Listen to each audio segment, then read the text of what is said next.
Hi folks, Canadian Prepper here. So today got a really light video for you. Been too busy to do some of the videos I really want to do. But I've been eating this stuff lately and I tell you man, Backpacker's Pantry has redeemed themselves. You guys probably seen the video, well maybe 6,000 of you.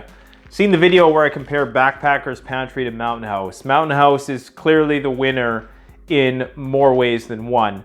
But that said, I had a few good things to say about Backpacker's Pantry. It's slightly cheaper. It's not that bad. It's still better than a lot of food out there. Much better than MREs in my opinion. Packs light, packs nice and flat. But this one, I think this is up there with probably one of the best freeze-dried meals you can get. Now, the only problem with it is that you're not gonna get that 30-year shelf life that you get with Mountain House. And the reason why, I'm thinking most of it is probably gonna last around 30 years, but it's because there's peanut butter. So this is the pad thai, and there's peanut butter in here, there's peanuts, they got a few spices and stuff, there's a little baggie you get with a bunch of different things. First time I've ever seen that in any freeze-dried meal. So that's something that differentiates, but this one is good till, looks like 2021. So you're still gonna get a 3-year shelf life. So this is obviously not a good long-term food prep. As far as freeze-dried food goes, as far as normal food goes, 3 years is still a long time. So I would say that this is one of the best freeze-dried meals I've had. Now, the Italian pepper steak from Mountain House ranks up there in the top 10. Even some of their basic ones like chicken and rice, chili mac is one of the #1 Mountain House of all time. There's just a lot of great Mountain House flavors that last forever, pack super light. All it requires is water. You eat it out of the bag. I mean, it's the future of food preservation. That's all I can say. Freeze-dried food is where it's at. It beats MREs hands down. The only good thing about MREs is that you don't have to add a whole lot of liquid to it. So with an MRE, it's only gonna last 5 years. And you get a bit more variety in an MRE. But in my personal opinion, MREs taste like crap.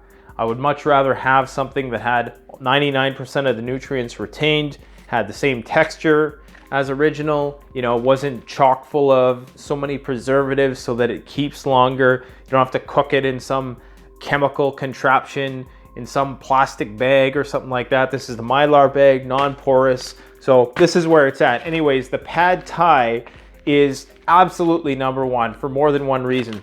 So it is, not only is it vegetarian, so if you're somebody who's into that whole thing, there's 40 grams of protein in this bag, which is pretty substantial. On a limited activity diet, that would probably be enough for one person for one day. It would be pushing it for a larger person, but for a smaller person, 40 grams of protein.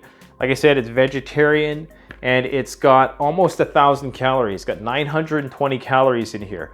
Now, the only other freeze-dried meal, which are gonna get that many calories, is the Mountain House mac and cheese, and that one is a lot cheaper. This one is a bit more expensive. This ranks up there in the higher price. So this is gonna be your camp cuisine for your weekend warriors, but you're definitely gonna wanna try this one. I mean, if you go to get a bug out roll or something, throw one of these in your cart, you're not gonna regret it. I've tried a lot of these freeze-dried food, especially from Backpacker's Pantry, and I really think they went all out on this one. They tried to make something that was going to, you know, distinguish them as a brand. Gluten-free, vegan, non-GMO. Let's see what it actually looks like when it's cooked. A quick tip about these freeze-dried meals before we get into the actual eating of the dish. One thing you're gonna notice is that it always says wait 15 to 20 minutes on the back. You don't really have to do that. I find these things are ready, some of them in like 2 or 3 minutes. Some of them are instantaneously rehydrated. So, you know, you don't really have to wait as long as they say on the package. But, you know, if you're not in a hurry, then no big deal there. Another thing is the water content. Always err on the side of caution. Put a little bit less water than they suggest, and it's not gonna be as runny. You're gonna get the original texture, the right amount of moisture. It's not gonna be too soggy. And if you need more water after that, if it's a little too crunchy, you can add some. Another thing is these bags are very deep. So right after you open it, I would suggest cutting it at about there. That's gonna allow you to access the bottom of the bag with relative ease. Now you can eat this out of the bag, but for this demonstration, I'm gonna put it in a bowl just so you can see it in all its glory. Now remember, it's not gonna look like 5-star cuisine meal. It's gonna look like a rehydrated, freeze-dried meal, but it's the taste that counts. It's how it tastes. And this one, unlike their Wild West chili, which is absolutely delicious also, you can't stop eating it, but good luck getting off the toilet for the next day after you eat it. So let's check this out. All right, see what we got here. I should have cut it open. Now I gotta scrape to the bottom. See, I can cut it open now. It's gonna be kind of a mess. Let's cut it open right now.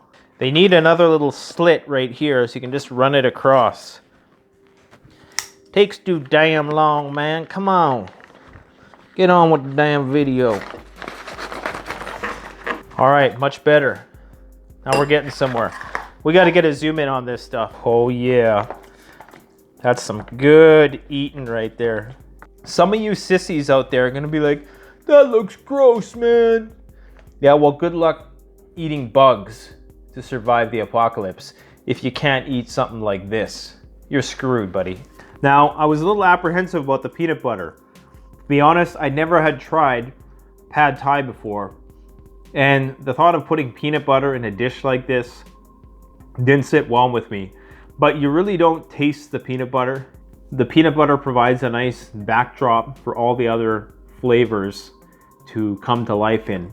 So you don't really notice, you're not going to taste the peanut butter at all, to be honest.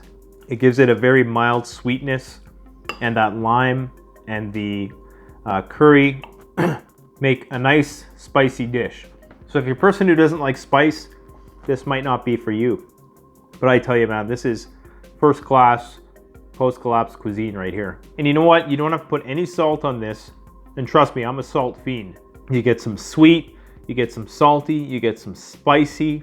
And those peanuts in there give it an excellent crunchiness. So contrary to most vegetarian dishes, if you're a meat eater like me, there always seems to be something missing. You're not going to get that with this because of the peanuts. And the way the rest of the textures and flavors go together, it almost tastes as though you're biting into meat, even though you're biting into peanuts, which might as well be meat because they're largely fat and protein, just like meat. The noodles have a nice texture to them. There's, just like any freeze-dried food, there's going to be that stickiness to it. They all kind of have that stickiness, that depressing kind of, I don't know what you would call it, but everything looks a little limp. If this was a dehydrated meal, it would be that times 10. And of course, you're retaining 99% of the nutrients here, which is something to keep in mind at all times. Like I said before, Mountain House, when they prepare their freeze-dried food, they cook the food first as a meal, then they freeze-dry it. Hence the greater price for Mountain House, and they use larger pieces, which takes more time and energy and a higher cost to freeze-dry. Backpacker's Pantry simply freeze-dries all the individual ingredients and then pours everything into a bag, and then when you rehydrate it, it cooks as a meal. And they don't use as big of chunks of meat, potatoes, etc. But the one good thing about that is all of the flavors really pop. Nothing is marinated into anything else. When you eat a Mountain House, it's almost like eating a can of chunky soup. You know, the ingredients have had a long time to simmer and marinate each other. So there's a great consistency to the taste. Whereas with this, the different flavors are gonna pop throughout every bite. You're gonna go through like 10 phases of flavor in every bite, which is kind of neat. It doesn't have the consistency, but if you're an adventurous person and you like a wild roller coaster ride of taste, then, you know, Backpacker's Pantry is pretty nifty in that respect. And come to think about it, that's a quality that you don't see in any other foods, because any other foods necessarily cook together for the most part. And it's very seldom that you get a dish where everything has been cooked separate and then thrown together and cooked together for 2 minutes and then served. So this does help to isolate the different tastes of the individual ingredients, or the different chemicals that are given off by the different ingredients that, of course, your tongue senses. I mean, this is amazing. This is better than what you get at a lot of restaurants. I'm blown away by this, but you have to use the right amount of water. I'm getting so good at eyeballing freeze-dried food, I never use a measuring cup anymore. Basically, I put the water pretty much until most of it's submerged, and then I stir it up. If it absorbs most of it, then it's pretty good. If you can't run a fork or a utensil through it with ease to mix it up, then you got to add a little bit more. And of course, if you do by accident put too much water in, you can always drain a little bit out the side, or what you can do is just let it sit for an extra 5-10 minutes, and hopefully the ingredients absorb most of that water. It just might be a little soggier and more limp. Anyways, guys, that's been my review of the Pad Thai by Backpackers Pantry. Go check it out, CanadianPreparedness.com. Thanks for watching. Canadian Prepper out. Stay tuned because we got a lot more of the 48 Laws of Power as it pertains to a post-collapse environment coming up shortly. See you soon. Take care.